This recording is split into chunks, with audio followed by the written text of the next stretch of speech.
Okay, friends, welcome back. I'm looking at the time. We have 30 seconds to go until the program continues. So my name is still Sonja Lindfors, and this is StopHatredNow online. And our first day is called Actions and Accountability. We started the day with a keynote by Michelle Tisdale on the topic Flipping the Script, Changing the Narrative for Anti-Racism and Equality. Then we continued with a panel discussion on clear expectations. And now, dear friends, we will continue with a keynote, Creating Inclusive Diversity, Equity, and Inclusion by Gary David, followed by a Q&A, which will be moderated by Jada Berg-Söderblom. So, yes, let's continue with the program. Do we have Jada and Gary here? Hi, Sonja.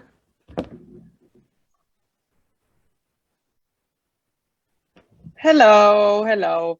Thank you so much for being here with us today. And now I will give the floor to Gary and Jada. So go ahead. Thank you.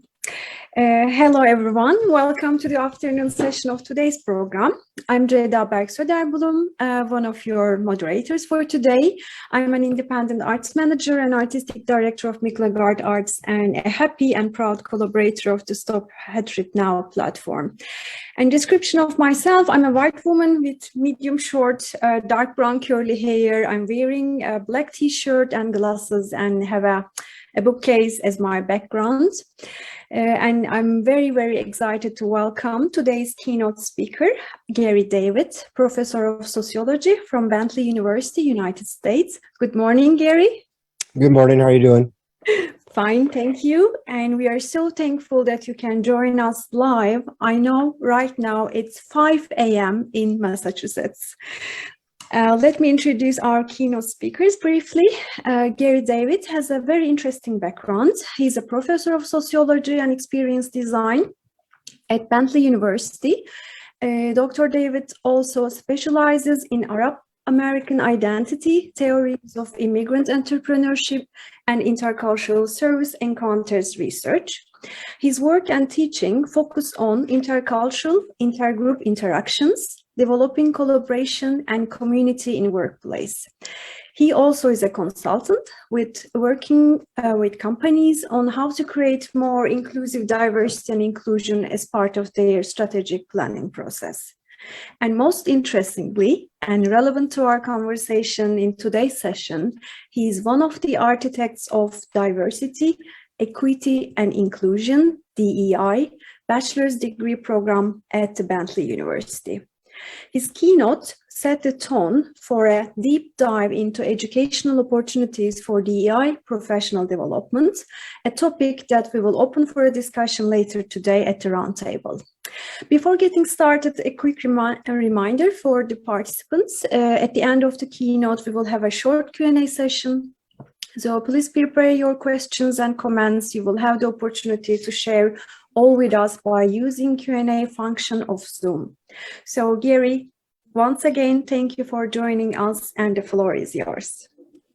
Thank you so much, Jada. It's great to be here. And let me start out by apologizing if I start coughing or sneezing. I just was diagnosed with COVID 2 days ago. So not only is it really early in the morning, but also I'm sick. But this topic is too important to take a pass on in terms of the opportunity you gave me. So I really do appreciate the chance to speak with everybody about the idea of what I call inclusive diversity, equity, and inclusion, along with the new major that we created at Bentley University. And I know that Jada described her background. What I am is actually a very interesting question because I'm Arab American, and sometimes institutionally that's treated as being white. Socially, it's not always treated that way. Often it's treated as being other. And so how we think about diversity, equity, and inclusion is very complicated, and it goes beyond definition, and it goes into context of wherever you live. And so that's why I think this topic and the way at least I talk about it fits with the environment that you're in. So while a lot of the examples I talk about today come from the US context, thinking about what DEI, belonging, and social justice means can be adjusted, adapted to whatever context you're finding yourself in. While the principles remain the same in terms of the definitions, how that is enacted is going to be different based on the situational considerations you might have. So with that, let me share my screen. Hopefully folks can see the title screen. I think everyone can. So as Jada said, I am at Bentley University. I'll talk about what that means in a second. And I wanted to start out with some somber news, which is this. Buffalo shooting, 10 dead in racially motivated attack at New York State store. This just happened a few days ago. And this morning I woke up to the news that another shooting took place at a Taiwanese church in Orange County, California. And while the details of that act of violence are still forthcoming, it might seem that it was another racially motivated attack. And as the story says, hate crimes in the US hit a 12-year high in 2020, with over 10,000 people reporting offenses related to their race, gender, sexuality, religion, or disability. Crimes against Asian and Black Americans in particular surged that year, FBI figures suggest. And as police are not mandated to submit hate crime data to the FBI, those numbers are thought likely to be an undercount. And when you look at specific communities, such as the transgender community, the amount of violence that they have had to experience has been dramatically increasing. And that's not an accident. It's not an accident. And I will say, as anybody who watches events in the US knows, and as a sociologist, I have to, that there are prominent voices who are fixated on stoking racial, gender, sexual orientation, resentment. And that resentment creates an environment in which violence is much more likely to take place. And in the United States, there's a thought, a theory, quote unquote, a theory, not an actual theory, but a rationalization for violence called the Great Replacement. And the Great Replacement speaks about how those who are white are being replaced by those who are not. And that the only way forward is by violence, is by fighting back against this encroachment. And when we think about inclusive diversity and inclusion, one of my aims is to let people know, is to create the impression, the perception that diversity, equity, and inclusion is not about giving privilege to some, it's about creating opportunity for all. And it's by bringing together, as we'll talk about, all voices, by bringing together all groups, we are able to succeed much more than if we're separate and especially fighting against one another.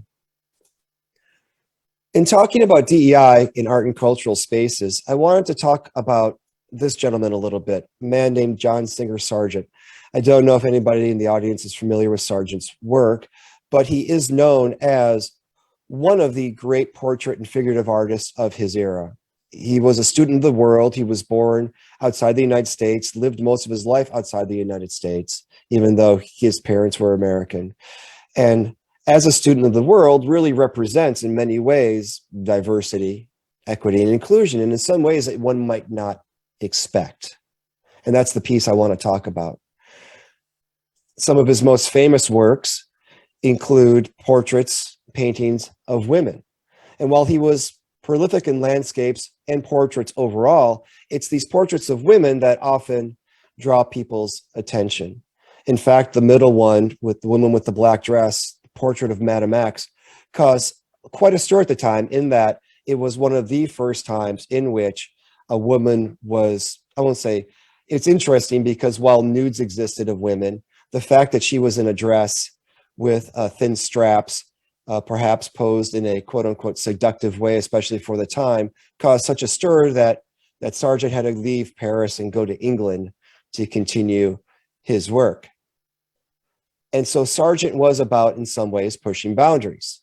And I should say about Madame X, it wasn't a commission that someone sought him to do. He set out to paint the model, to paint the woman, which also showed how Sargent, especially at that time, was playing with societal expectations and norms and pushing the boundaries of those.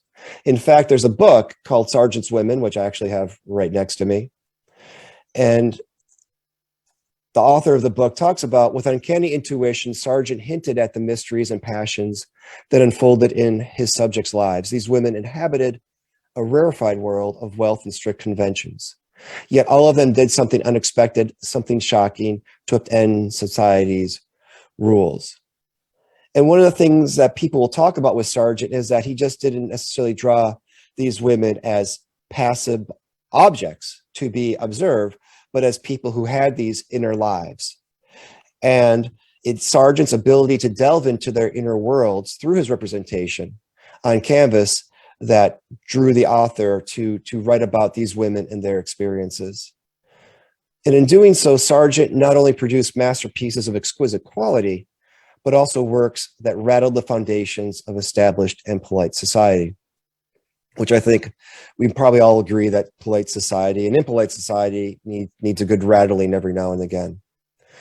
But beyond his work on women is something that more recently came to light. And I want to talk a little bit about the Museum of Fine Arts here in Boston, Massachusetts, which I have had a chance to visit numerous times. And it's in the Museum of Fine Arts that you'll find the iconic rotunda with murals and reliefs that were created by Sargent.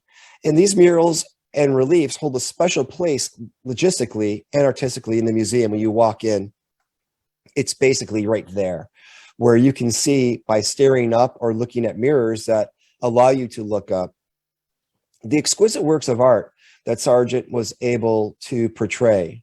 And the figures here primarily are mythic icons rather than real people, where you might have Atlas holding up the world, or Apollo, or other gods and goddesses that Sargent was portraying.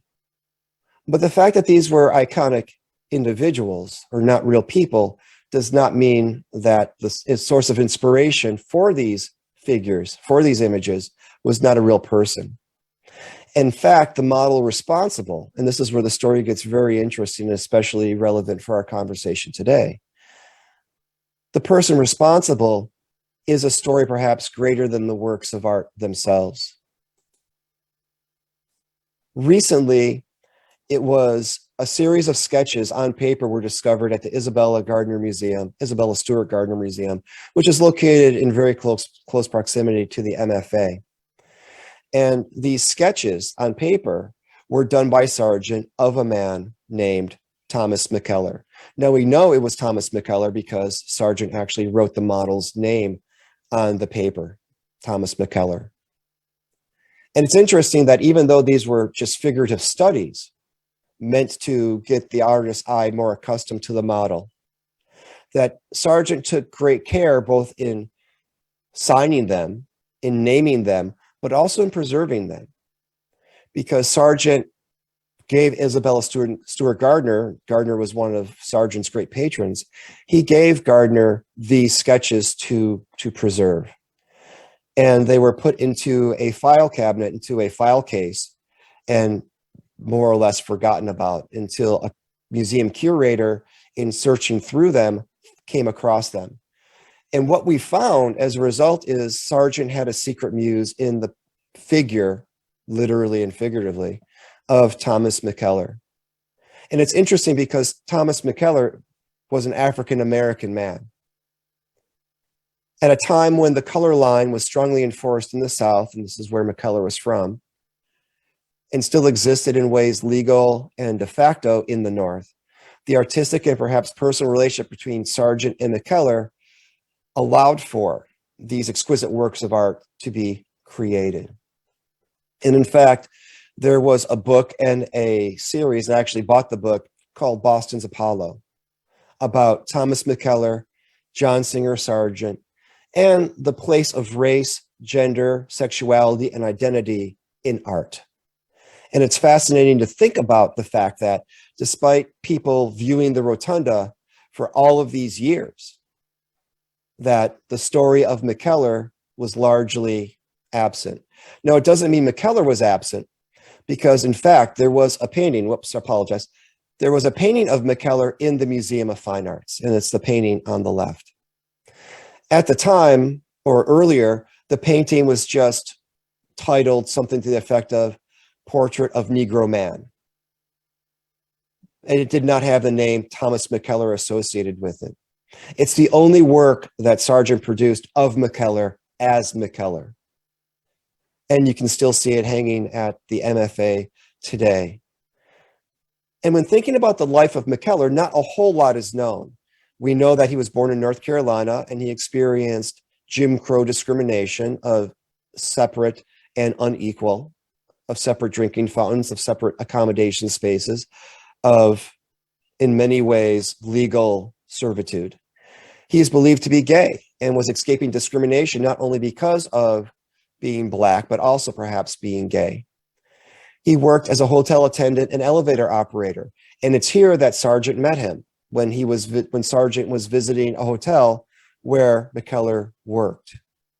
There's almost no record of his personal life or relations with John Singer Sargent, although it's believed that, or it's at least speculated, that there was a deeper relationship between Sargent and Mckellar than just artist and model. And as I said, only one painting of the model as himself has been found or produced. And when we're looking at the overall experience of Mckellar, Sargent, and the work produced, the Isabella Stewart Gardner Museum, and you can see the virtual exhibit online, created this exhibit, which ran from February 13th to October 12th, 2020. And the materials for the exhibit say the story of Mckellar as uncovered by Silver brings to light important issues concerning class, race, and sexuality in American history and art. And I just want to play this one quick clip of his niece on the left and a family friend on the right visiting his grave and letting Mckellar know about the exhibit that was taking place.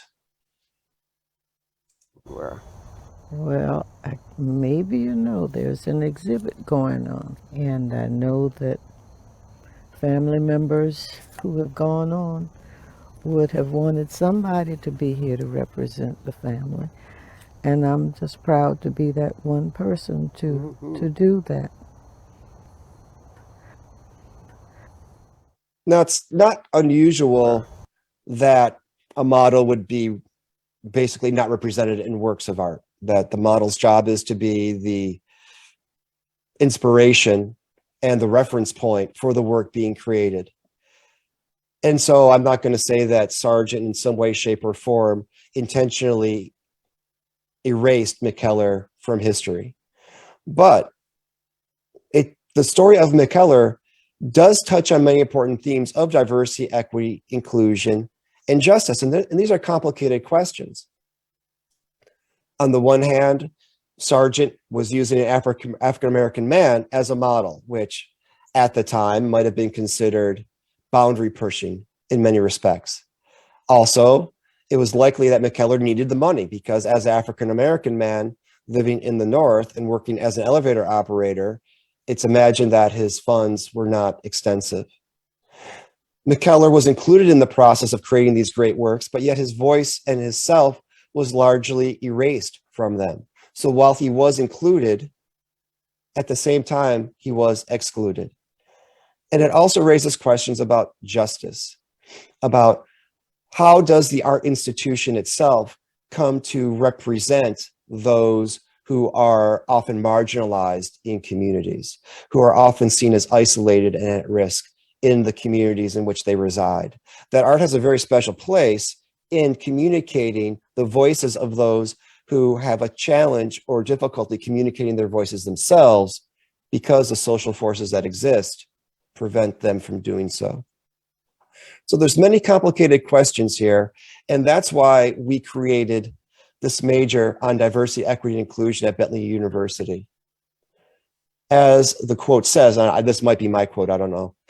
This is a real discipline, and we're teaching business students who are likely going into this business realm, and they need to have a deep foundation on this. And this is my quote in this news story. A lot of what we're trying to do is talk about people's stories and lived experiences, and those perspectives enrich not just our understanding, but also outcomes. Companies that embrace the DEI strategy do better. It's not just an ethical, moral, philosophical thing or a legal requirement. Companies that take these steps, embrace these approaches, do better. Bentley University is a private business school outside of Boston, Massachusetts, with a heavy emphasis on accounting and finance. And we're ranked nationally and regionally, which is all great. But it's interesting that it was a business university that was the environment in which the first of its kind, the first in the United States, DEI major could be created. And the school has a strong commitment to DE&I, but Bentley also has a very practical orientation to DE&I in all of its programs, that we wanted to teach people the skills they needed to enter in the profession of doing this work, that it's more than just about a sensitivity or an awareness, it's about practical skills and understandings so that these conversations can be facilitated and turned into action. And so companies, organizations, institutions, communities can move forward on what these terms mean to them. And so talking about how to creating inclusive diversity and inclusion, there's a lot to talk about, and I know we don't have a whole lot of time to do so. But I did create 6 steps to think about, and I want to touch on each of them briefly to give people some actionable ideas about how to move forward. And we do have a roundtable workshop coming up later this morning, afternoon. I'm not quite sure what time it will be where you are. But the first thing to do is start with why. Why are we engaging in this effort to begin with? And there's a lot written, and I'm sure people in this audience are familiar with a lot of this work and don't need to be convinced. But one of the points of diversity, equity, inclusion is that it's more than just a checkbox to improve the variety of worldviews in your team. In a diverse world, diversity becomes a requirement, and that we can't design from our bubble. We need to have voice represented from broader stakeholders, constituencies, groups whose perspectives enrich, not just correct our limited views, because we all have limited perspectives. It's just part of being human, but enrich our understanding of the world around us. And we can't design for this beautiful plural world inside the vacuum of our bubble. It requires having diversity in our mindsets in our day-to-day, and having diversity, inclusion, and equity in our action as well. This is a really interesting book called The Customer Comes Second. It's more of a business book, but the author says people from a wide variety of backgrounds build depth into an organization. They offer a source of fresh ideas, new perspectives, and original applications for products, services, and resources. And especially in the art space, this is important because the art space is unbounded by the restrictions that typically accompany a business space. That the art space is about pushing ideas and potentials of what things could be, how things ought to be, rather than business is often about reflecting how things are, or in some respects, how things were. So in art, especially in art and culture, the idea of pushing into where we want to go versus settling for where we are becomes an important element of DEI and J. In terms of defining the terms, I just wanted to put this out there so folks have a general understanding of it and thinking about the differences between these terms. And rather than thinking about them as separate and isolated, they are part of a continuum. And especially around J, with equal rights and equitable opportunities. Looking at the policies, practices, institutional structures, the accountabilities in place to try to create a more just world in which opportunity is equal. And sometimes when you have pushback from people about DEI and J efforts, it's because for the fear of loss of privilege. That equitable opportunity means the loss of privilege and standing because now the playing field is more crowded. But at the same time, having greater input from a variety of voices creates greater opportunity to grow and thrive. And I just wanted to highlight this one idea here that we think in terms of categories that have some cultural and social significance. In Finland, that's going to be different possibly than the United States or any place else in the world. And so you need to think locally. You need to think in terms of what are the relevant categories of cultural and social significance where you live and for the thing that you're trying to accomplish. And that's integrating persons from diverse backgrounds. Now, again, diversity could be diverse within the organization, from different parts of the organization. It doesn't have to be on demographic categories of race, sex, class, gender, sexual orientation. It could be knowledge-based or professional diversity. And so when thinking about inclusion of diversity, we need to think more expansively than we might just think typically. What are our goals? And I'm not going to go through all these, I don't have the time, but these are reasons companies often adopt a diversity and or inclusion policy. And there's a lot of good reasons. And from my perspective, I'll take any reason as a starting point. Ideally, we want people to move because they see, well, to have a philosophical, moral belief in it, but also practically that companies that do these things do better. But wherever a person or a company starts their journey, that's where I think it's important to meet them. And I really do think it's important to inventory existing successes. Assets-based community development is an approach that was developed in 1993 at Northwestern University. And the focus of ABCD is not on what's missing, what we aren't doing, what's absent, but what are we already doing? What successes can we build on that we already have? In what ways are we already moving towards this goal that we have? Let's identify where our strengths are. Not to say we've already met our goal and we can stop, but to show that whether we knew it or not, we're already on this journey. We're already moving forward. What we're talking about here isn't a new effort. It's just an expansion of likely things that are already going on. And these things might be small. They might seem insignificant, but any starting point is an important point to build momentum and begin that journey to accomplish greater things. And I think it's important to focus on ideas great and small. And so in the art space, there was this project done in Richmond, Virginia, called Monumental Conversations. It was done with a company called Nova Buy. And what they did was, by taking down Confederate statues from the Civil War in the United States, they used augmented reality apps to envision not only what it would look like when those statues were gone, but also to give voice to local community, to give voice to local artists, to represent those voices that were often marginalized. And as this says, Monumental Conversations is a nonprofit community initiative to advance the conversation on the future of Monument Avenue and how we work together to eradicate systemic inequality in Richmond and beyond. The augmented reality tour provides students in public education, along with ongoing project-based digital art, music storytelling, and tech showcase opportunities for students, local artists, musicians, and the community. And so this is a rather significant and tech-savvy movement forward through art to emphasize DEI and J. But then there's also this, pardon me, Figure on Diversity. And this is a group out of Boston, because art should reflect everyone. The artistic practices of figure modeling and life drawing each come with benefits, particularly regarding positive body perception. Models report attitudes which demonstrate their own corporal empowerment, and studies show that these advantages can be reaped secondhand through the practice of drawing a nude model. So for those familiar with figurative work, I don't know what exists in your world, but often models are able-bodied, often of a certain type, typically white, at least in the United States.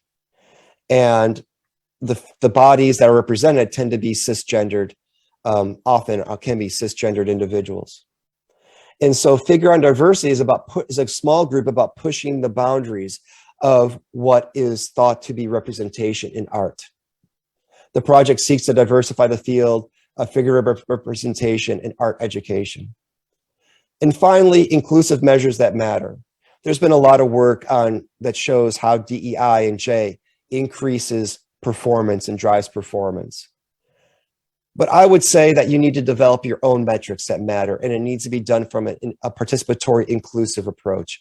How to bring together the voices that you're seeking to represent and impact to get them to say what would matter to them. There's a really great book called Data Feminism, offers strategies for data scientists seeking to learn how feminism can help them work towards justice, and for feminists who want to focus their efforts on the growing field of data science. But the book is about much more than gender. It's about power, about who has it and who doesn't, and about how those differentials of power can be challenged and changed. So even developing metrics can be an opportunity for DEI and J by incorporating voices that are unrepresented. And so people matter in the metrics that are collected. So I really do appreciate everyone's time this morning. It's been a pleasure, and I appreciate the work that StopHatredNow is doing, and I wish everyone a fantastic conference for the rest of the week. Thank you. Thank you, Gary, and thank you for joining us with this very extreme conditions while you are in the middle of COVID. I hope you are feeling better. Thank you. Today. And as I said before, of course, we have virtual participants, but if you would like to comment or ask questions, please use Q&A session or function of the Zoom. While you are gathering your thoughts, maybe I can start with one question that I had while I was listening to you. First of all, it's very interesting. Most of the participants I can imagine, and myself and the many organizers of StopHatredNow are from the arts and cultural sector of Finland. So of course, there is so much discussion currently going on in the arts scene, and many arts and cultural organizations I really try their best efforts to support diversity, equity, and inclusion and access in their fields. But on the other hand, to my knowledge, and also I wrote my thesis about that, the primary competences associated with DEI for arts professionals, especially the ones who are in the decision-making structures, remain still not unprioritized. So in that sense, I find very valuable the insight that you bring from the business sector, because there is so much going on, and we should, I believe, so much focus on the business and working structures of our sector itself. So maybe a question to start with. Of course, many universities are also, in order to address the needs of their community, do a lot of efforts, and DEI related efforts are a priority. But offering a bachelor's degree, Right, I believe, takes this knowledge to the next level. So to my understanding, you already mentioned why it was needed, connecting to a very interesting case that you presented us. But still, I would like to ask you, how did you and your colleagues, I know you're not the only one, you have other colleagues who prepared the curriculum, design it, and what subjects and courses are included in this program? thanks for the question. One of the things we did, focusing on the successes and the assets we already have, was we went through and identified courses that already existed, which we could include in the major. And one of the sayings that I really do like to live by is, don't let the perfect be the enemy of the good. In terms of the classes we have, it might not be the ideal of what we would like to see in a major, but it was an important starting point. And to use design thinking language, we viewed the original inception of the major as a prototype, as a high fidelity prototype, but as a prototype that we could augment and adapt going forward. So we included courses from all over the curriculum. It would be silly to have a major on inclusion and diversity and only have it in one department. So we had courses from management on managing diversity in the workplace. We have courses on race and racism in the United States. We have a law course, or a choice of a law course about, gender in the law or race in the law, outsiders in the law. So we have a foundation, a core of like 5 classes that are from across the university. Then students can go in a Bachelor's of Arts or Arts and Sciences direction and select electives from Arts and Sciences courses, or they can move in a BS or a business degree direction based upon electives in business departments. And so we wanted to create flexibility in the major by allowing students to go in a BA or a BS direction, but also give them a choice in what courses they take. And we only created one new course, and that was an introduction to DEI and J. Everything else was already on the books. And again, ideally, we'd like to see some other courses developed, but we wanted to start and we wanted to make sure we had something in place so that we could build momentum. And it's that process of starting someplace, committing to it, building momentum based on successes that allowed us to get this off the ground in a relatively quick fashion. And that from our initial meeting with me and my two colleagues to it being passed was maybe, I don't know, it might have been 16 months. So it was pretty quick, and that's pretty quick in academic terms, trust me, to get a new major off the ground like this. Thank you very much. And now we have the first question in the chat. Are you able to see it, or would you like me to read? Or Sonia, maybe you can unmute yourself and ask the question. Thank you so much for a very, very interesting keynote. So many great things. So I just wanted to hear a bit more about strategies to measure and monitor accountability. Gary mentioned metrics as one of the key things to think about, but I feel in Finland or in the Finnish context, like measuring things and statistics when it comes to like diversity are somehow like scared. Also, like we have a legislation problem, so it's harder to like monitor those things. But I was just kind of like wondering what other tools do you really have to enhance or even demand accountability from institutions? So I'm really interested in concrete tools. Right, thank you. It's a great question. There's a lot to it. I'm just creating a proposal, or I created a proposal to work with a local well-known organization that is looking at extending inclusion and diversity in running, like physical running, in the running community, in running events. And one of the things that they were struggling with too is how do we measure if we're successful? And rather than just giving them metrics, I created for them a framework for beginning the conversation to create those metrics. I would start with diversify your data. Qualitative data is data too. And don't just think in terms of quantitative data. There's this belief that quantitative data is somehow hard data, but as the book Data Feminism, and there's a really another great book called Invisible Women about how women are left out of statistics, how their experiences are not measured.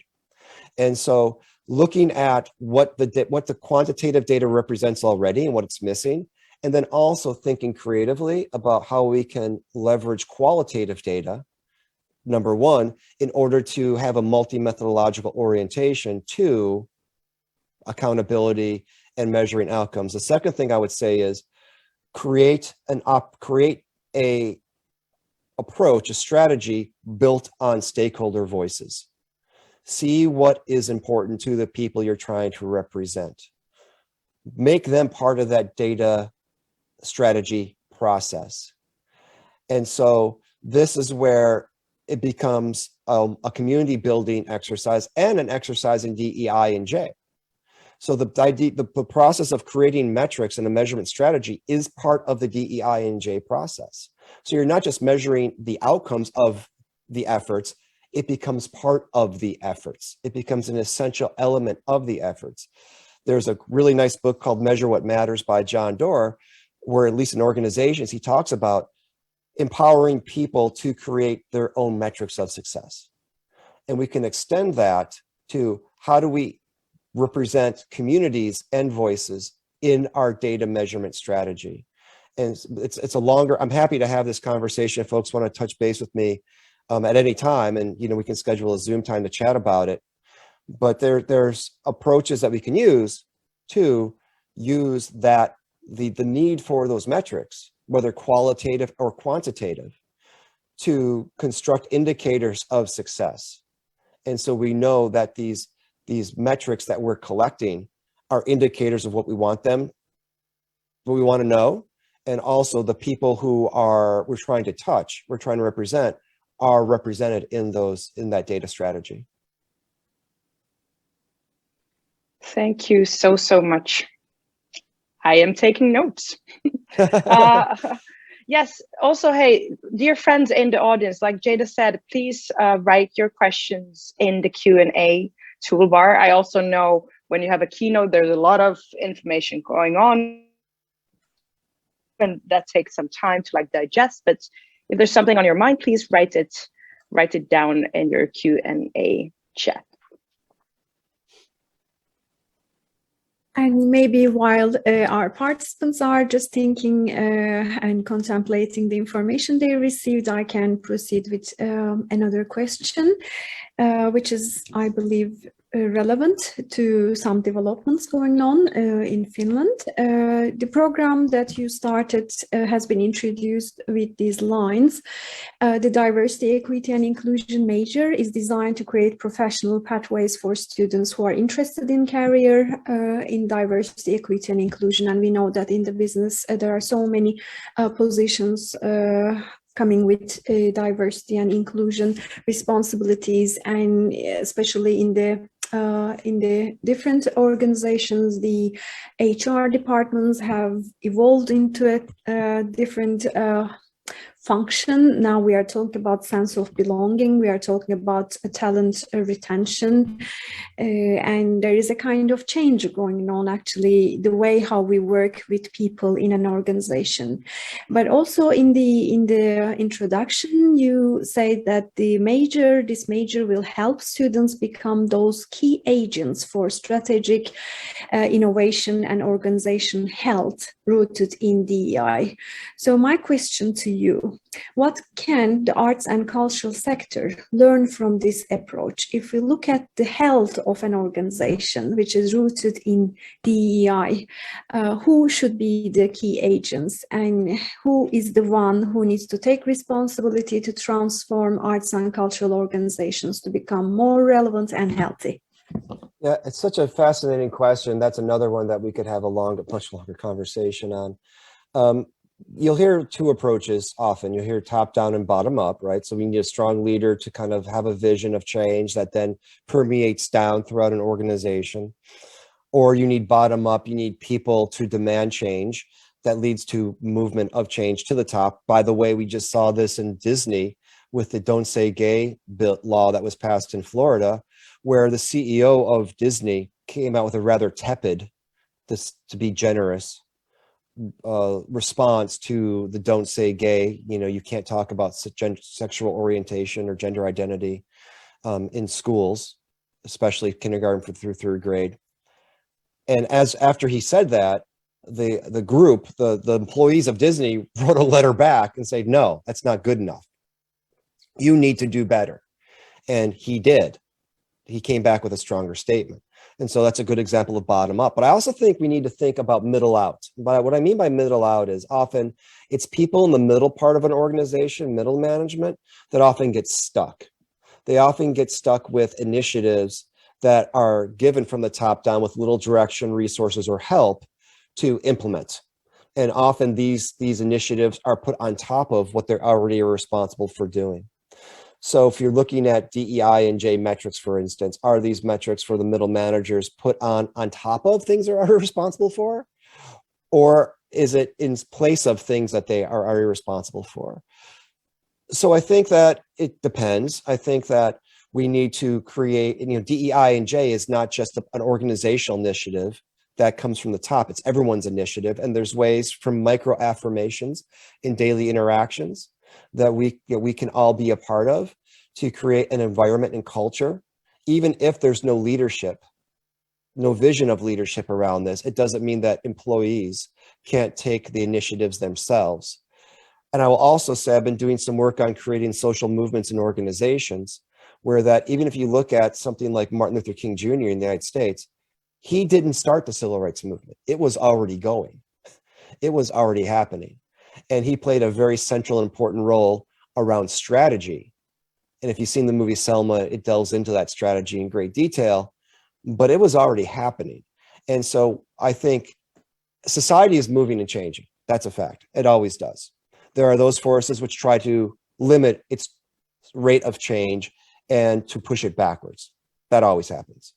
And so it becomes incumbent upon those who envision a different and better future to find ways, great and small, to initiate identity and belief into action in ways that are everyday and mundane and are strategic and organizational changing. And so I think the key agents of change are all of us to begin with. And I think organizationally, speaking for leadership, we need to think about what resources can we give people to make these efforts successful, and not just do it because we feel we have to, or that it's a regulatory requirement, but it's a strategic opportunity that we need to embrace, move forward on, and ultimately will lead for not just the success of the organization, but creating an inclusive culture in which everyone feels represented and will ultimately result in greater attraction of talent and retention of it as well. Okay, thank you. And we all have power and responsibility to take an action. I think your answer perfectly links to the comment in the chat. I don't know, have you seen it? But I would Yes. like to read it loud Please. for everyone. Anneli Kanninen, your thoughts on how to approach an institution or educational organization as an individual working or studying in the said institution or organization in creating more DEI, how to start and forward the conversation and DEI work and still maintaining one's individual balance and safety. This is question. Right. Often it seems that the decision makers and gatekeepers are not ready to listen and facilitate DEI.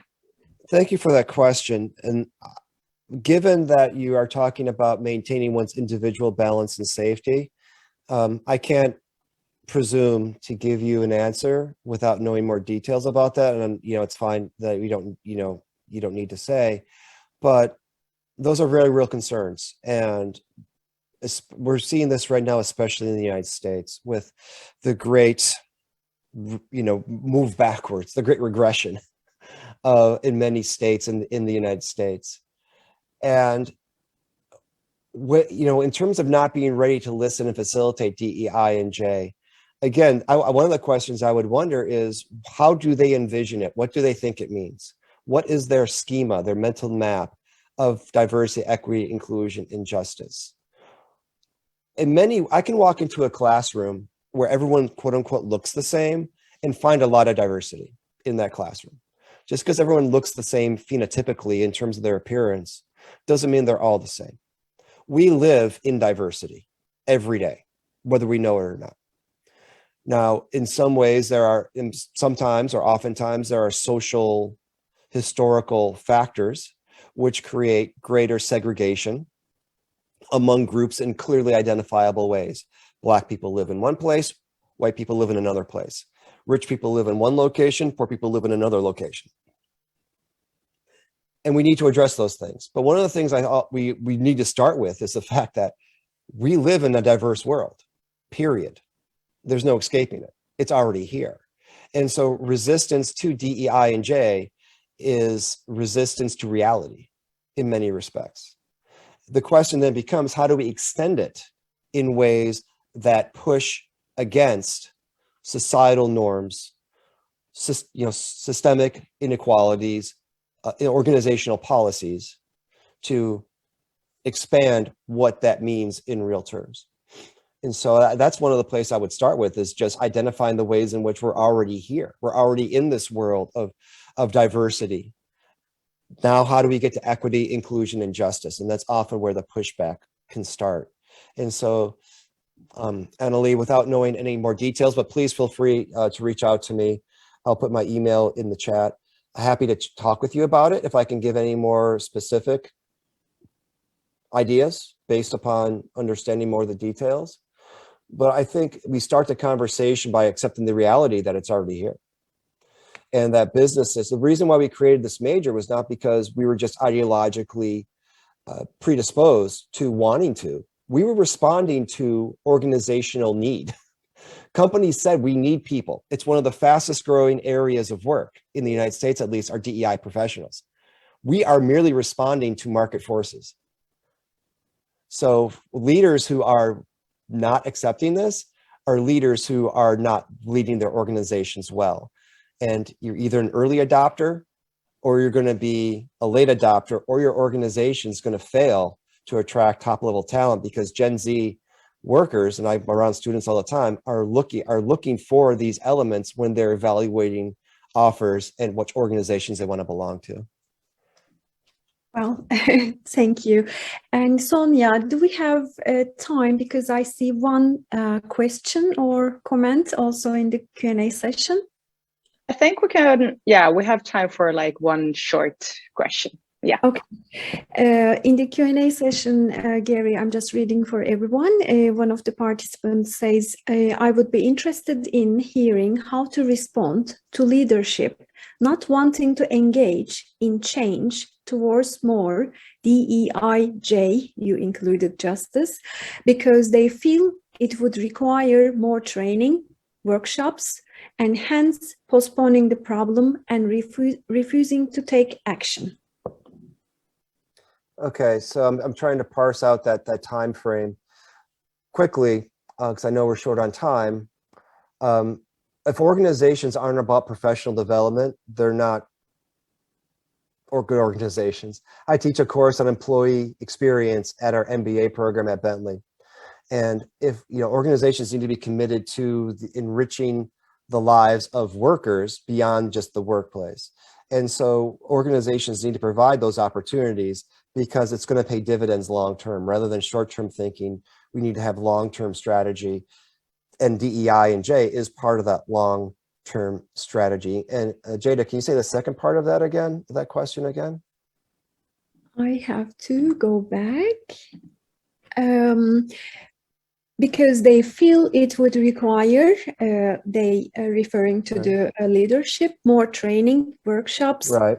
They postpone the problem and refuse to take action. Okay, yeah, I mean, it's hard. I mean, I can't speak for what organization you may or may not be referring to. It's hard to cure bad leadership, quite frankly. There's no easy path forward to doing that. But we have seen in situations like with Disney that efforts by employees to require or demand change in their leadership results in change. It can result in change. So in thinking about how to create a social movement in your organization, I've been doing some work on how we think about applying social movement theory to organizational change. How might we create a social movement in our organization to demand, require, request, propose, whatever words, however strong or gentle what word choice you want to use, that leaders need to be more responsive. They need to, it's part of our organizational requirement, because guess what? Every business case that I know of has shown that doing so leads to better outcomes. Okay. So if you're a leader who won't do it, are you telling me as a leader that you're not committed to leading this organization to have better outcomes? If you're not willing to make changes to have better outcomes, then the organization needs to think carefully about the quality of leadership that person is providing.